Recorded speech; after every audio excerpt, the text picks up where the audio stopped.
Hey guys, do you like my new hat? If only I didn't have a cursor in the middle of my screen. Crosshair, there we go. My brain eventually got to it. This is my new hat. I've actually had this hat for a while. It's a Fortress, Thaumium Fortress helm. Because long ago, if we look in my pack, I unlocked Fortress Armor, and I think I showed you that I had unlocked Fortress Armor the first time we looked at my book. Right, and the Helm of Revealing.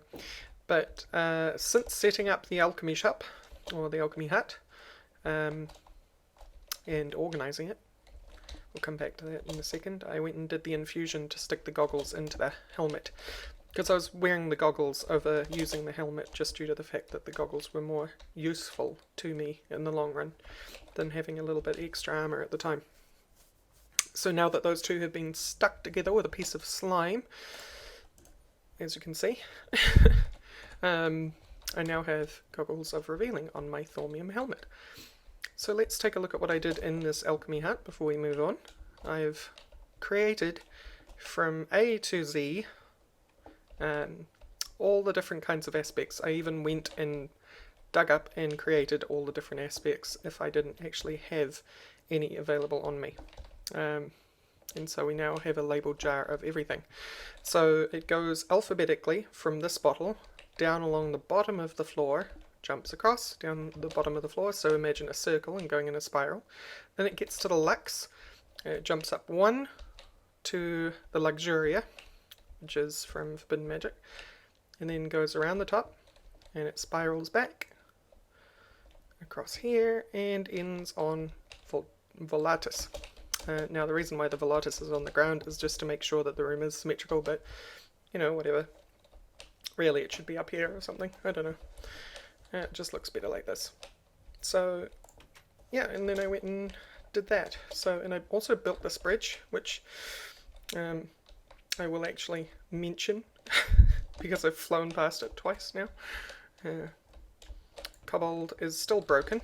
What I did is I came down here and changed this to a block placer because somebody in the comments, I'm really sorry by the way because I always forget people's names and then I just call you somebody. But if this was you and you told me that the autonomous activator might have been taking the lead off him and the pick off him, you were half right. The autonomous activator was taking his pick off him. And since the block placer's been there, by the way, that is a Mine Factory Reloaded block placer. His pick hasn't been taken off him. But the lead, in fact, he's completely despawned. Which is weird, because he was named. We're going to have to get a new kobold. Yep, alright. He either died, or... which I don't know how he would have died. Or he despawned. Not sure what just happened, but he was there and now he's not. We discovered that together. We have a full crop of Aurum mana beans and now Lux mana beans because what I was messing around with over here last episode or the episode before ended up turning into Lux and I decided to grow some. This is nearly a full crop. Need two more. In fact, if I was recently doing some mining as well. Not that I can process anything, I just wanted to make sure I had the resources for this episode.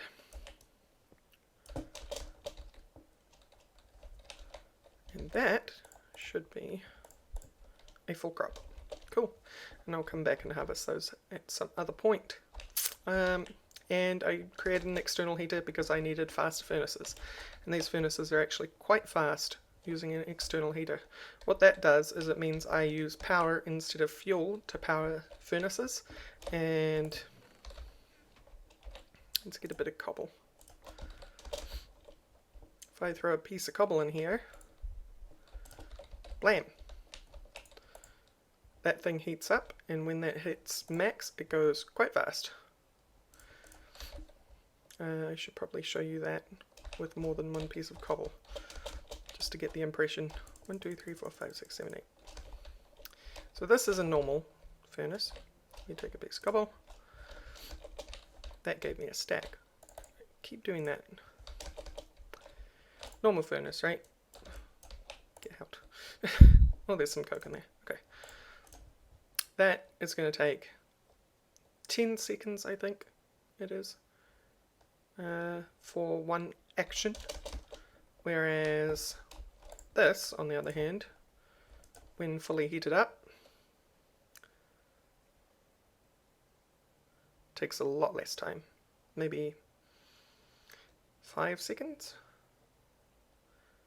1 Mississippi, 2 Mississippi, 3 Mississippi, 4 Mississippi, 5 Mississippi, yep.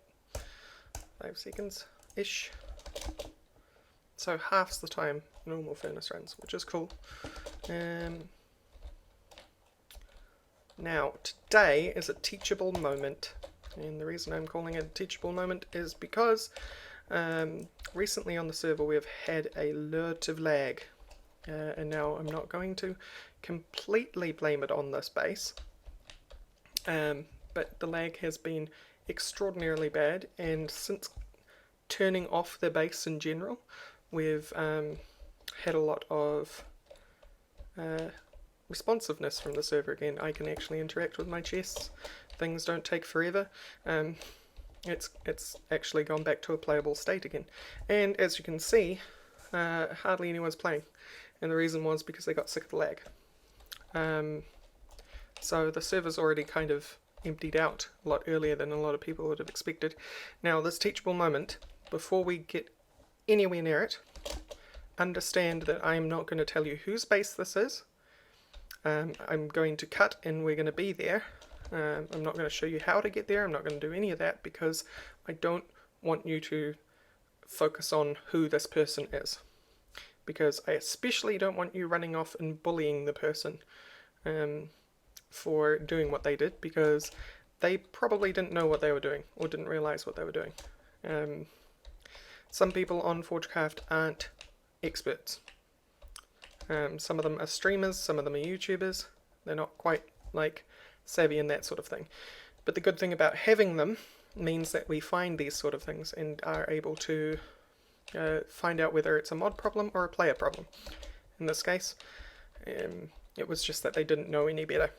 So I'm going to go over to this base and I'm going to show you around, and we're going to have a little teachable moment. And this thing, this whole episode, or at least a lot of the episode, might be taken up with this. And I highly suggest that if you want to tell somebody how to be kind to their server, that you tell them to come and look at this video, if you have a feeling that they may not be being kind to their server. Alright, so I'm going to go and pop over to that base and I'll be right back. Alright guys, we are back. So here we are at the person's base. That is a very large reactor. And just before we get started, going over the base, I need to reiterate again that this is about what is causing the problem, not who is causing the problem. So if I find out that you recognize this base and then run off and badger this person about it, I'm serious to the point that if I find out, I will block you from commenting on my videos in the future. Okay, so this is about what is at fault, not who is at fault. So, first things first, let's come down to a more explainable part.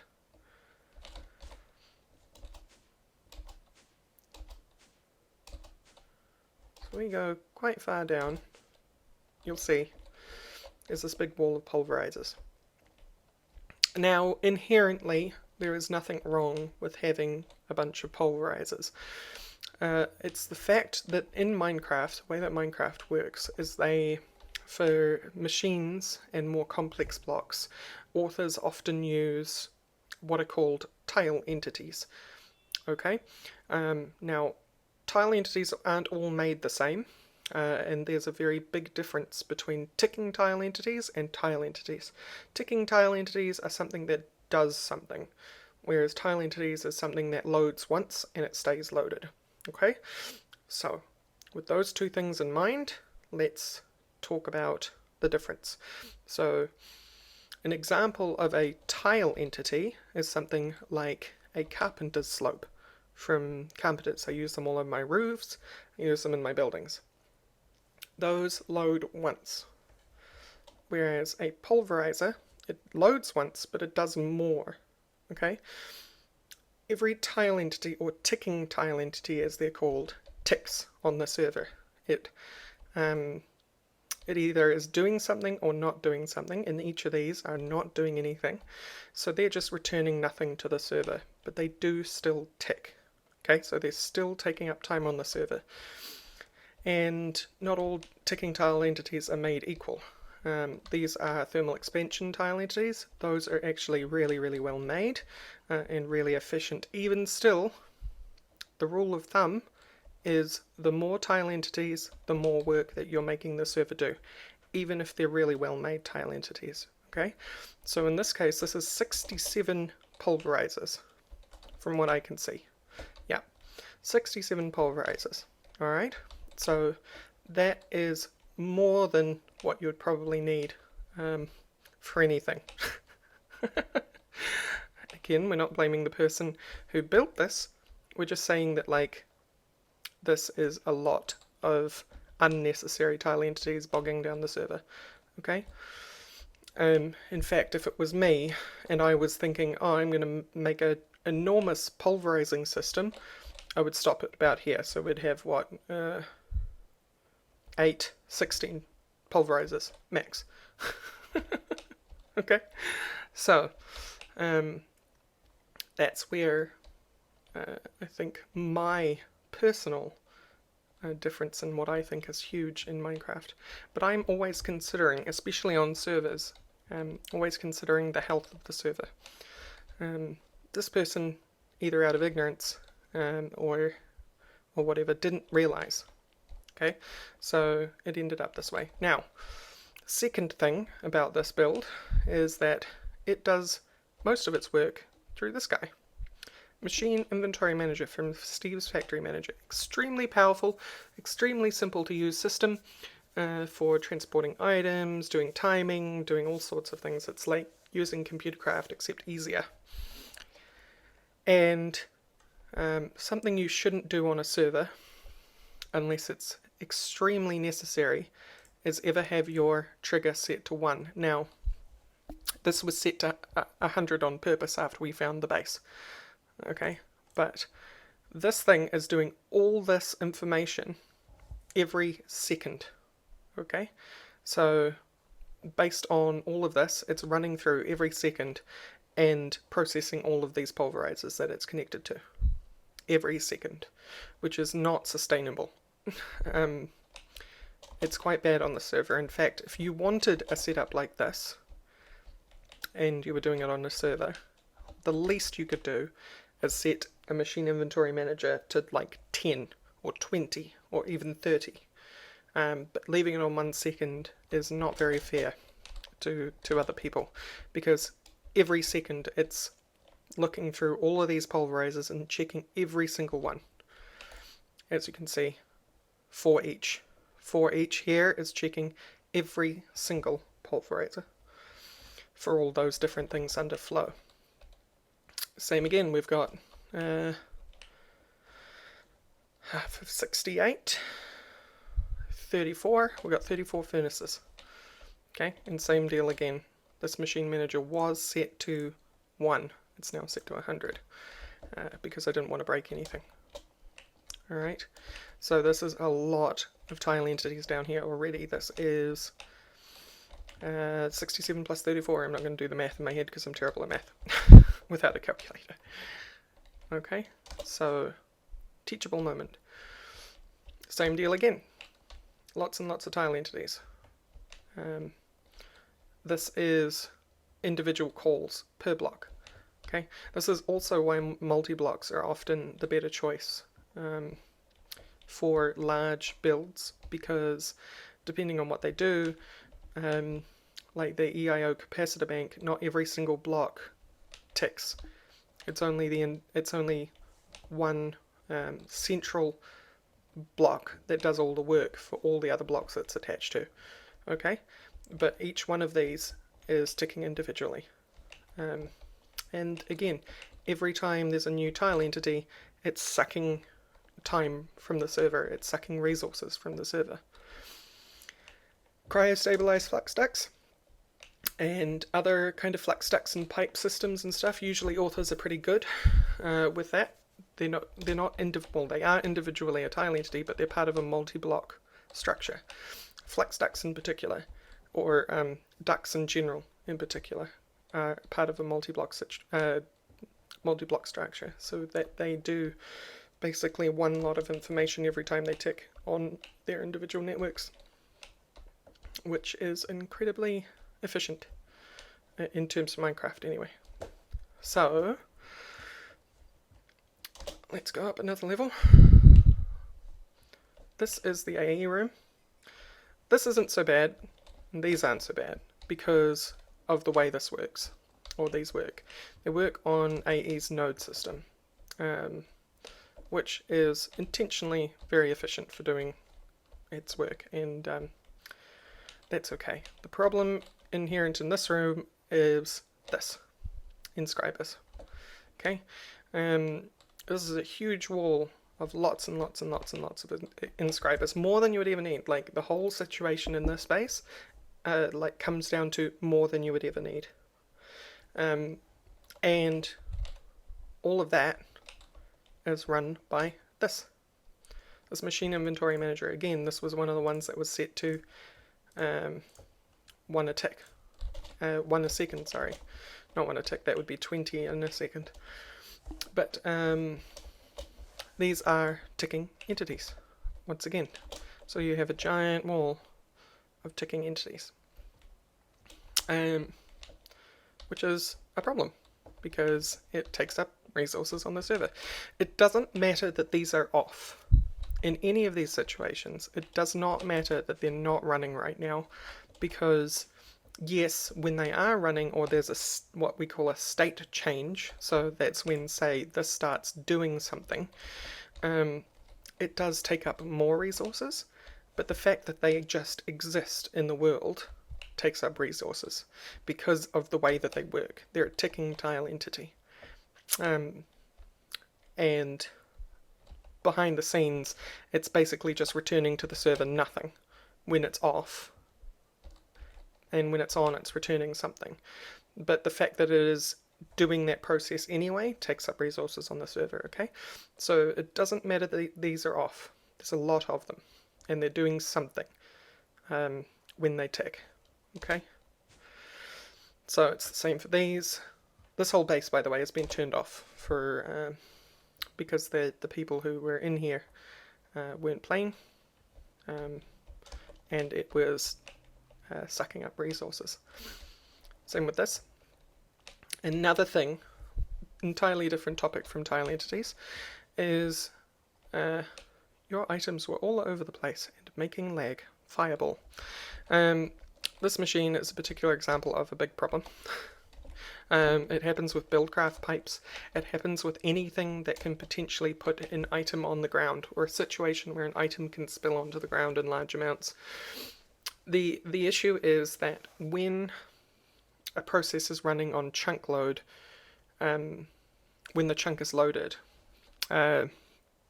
items can spill out onto the floor in large amounts, and each one of those items is an entity, just like a zombie is an entity, like a skeleton is an entity, and just like tile entities, the more there are of those things, regardless of what they're doing, the more resources they take up. And in this particular situation, it was spilling items out onto the floor in large amounts, causing a huge amount of lag, and that's what actually tipped the admin off to the lag issue in this particular base. That's when they ran the profiler, they found that. So this base has basically been shut down, it's had all its power sucked out of it, so the machines can't run and that sort of thing. Chunk loading. Okay, so chunk loading is a big deal. Especially on servers, it's a lot of the talk. Oh, by the way, we're going to back up on that. Here we go, here's another situation.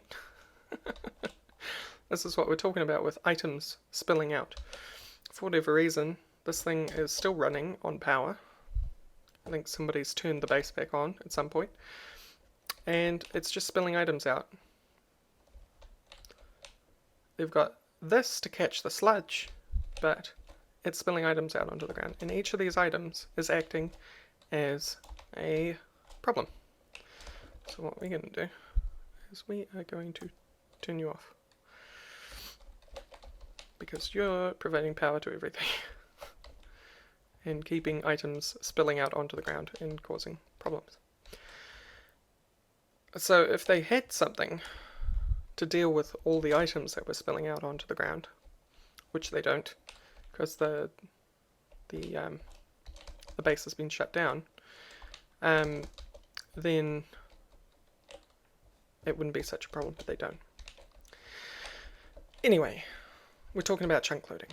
So, on servers, you as a player, generally, I believe the number is that in a radius, in a diameter, you load a 20 by 20 chunk area around you at any given time. Okay, if I move over to the right into new chunks, you can sometimes, there you go, you can see the chunks unload and reload as you approach and leave. Okay, depending on what direction you're going. If I go this way, you can see things pop in. Okay, those are chunks loading and unloading.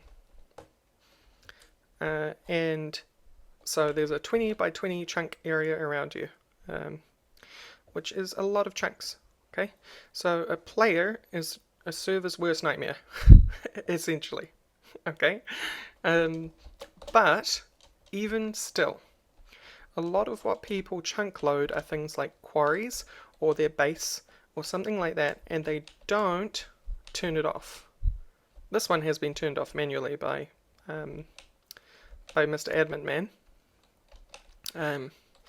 But if that was on and running, that would be loading 9 chunks. Or actually, what's it set to? Can't check because it doesn't belong to me. But that particular chunk loader, you can put it up to a very high number. By default, it's 3 by 3, so 9 chunks loaded. The problem inherent in that is if you are offline and not using the server, but you are chunk loading, you're taking server resources for something you're not even on and interacting with, right? Which is why the whole chunk loading situation exists in the first place. So the whole world doesn't have to be loaded all at once all the time. Okay. Now that's not a bad thing. Chunk loading is actually very useful. I do it myself. But it depends on how sparing you are with it. If you go ahead and load like a 20 by 20 chunk area, you're essentially acting, that chunk loader is acting as a player then in the amount of chunks that are loaded, a player who is permanently logged in.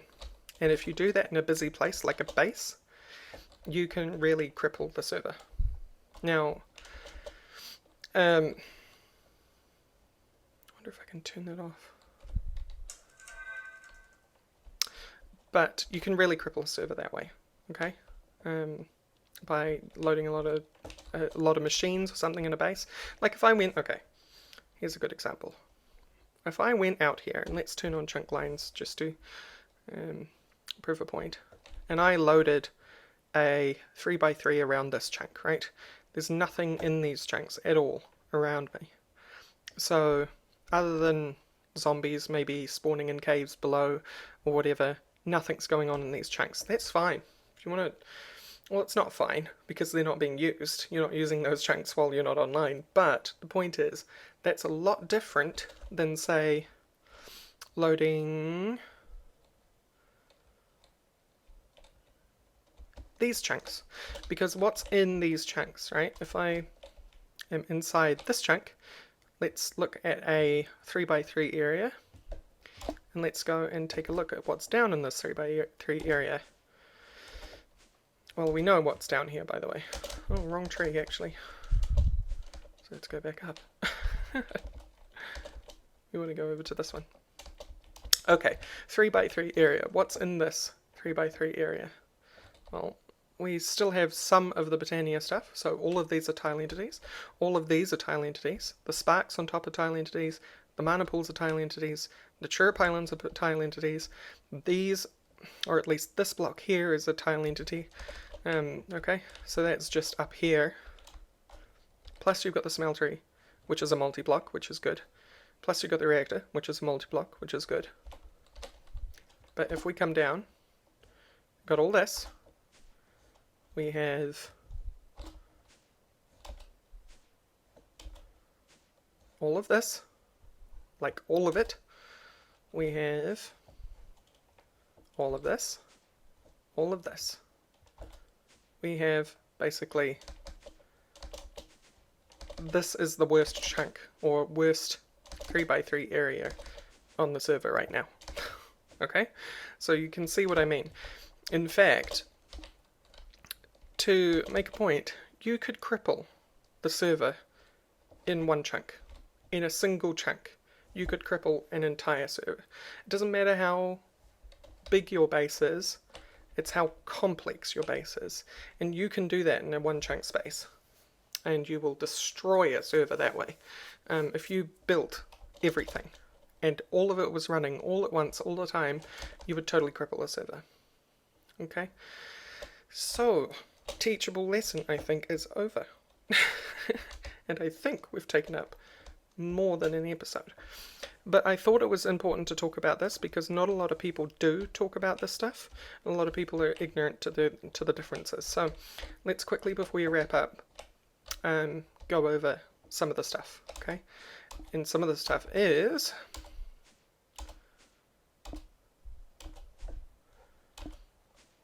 lots of tile entities. Some tile entities are okay, but lots of tile entities, you're probably being a little bit rude to your server mates. Okay, so less tile entities. Try to keep your footprint small. If you have Steve's Factory Manager or anything that runs a script or uses server resources, but in this particular case, Steve's Factory Manager, try to make sure that your interval tick is relative to the amount of work it has to do. Okay? So that it's not every second going through a giant complex set of instructions. Chunk loading. Don't chunk load things that don't need to be chunk loaded. Okay? You probably don't need to be quarrying 24/7 and processing all of it for 24/7, 7 days a week, because no one needs that amount of resources. You couldn't use that amount of resources. So be kind to your server mates and chunk load only what's necessary. And in fact, try to use personal chunk loaders. Those are chunk loaders that will load areas only when you're online. So if you want to move away from your base but have your base running, personal chunk loaders are great for that. Because they'll load your base while you're not there, but they will shut down the moment you go offline. Okay? So try to use personal chunk loaders. Try to use spot loaders so you're not loading more chunks than you have to. Because a lot of spot loaders, or a lot of chunk loaders, like the chicken chunks loader, default to a 3x3 area, but you may only need to load one chunk. So try to use spot loaders where possible. A popper shelf is a spot loader. Chicken chunks actually has spot loaders. You can make it using the loader itself, like that. You get 10 of them, that sort of thing. Try to reduce the amount of tile entities is one of the big ones. Okay. Don't let items spill out. Items spilling out really cripples things because it's one entity per item stack on the ground. And I think that about covers it. So, thank you all for watching. I hope this episode, while not being a real episode of sorts, has been very informative and helpful for you. Next episode, as promised, we're going to actually start on our own little factory part of our base. And hopefully I can teach you some ways to be efficient about the way that you're processing and things like that. Oh, there's one more thing before we go. This base runs on brute force. Brute force is all well and good because it gets things done, but it's not very efficient. Okay? By brute force, what I mean is they're just making more of something in order to get a job done rather than doing it smarter. Okay? So try to be smart about your builds. Try not to rely on brute force, because while brute force can be fun, it's not very nice to everyone else. So, anyway, thank you all for watching, and I'll see you next time. Bye bye.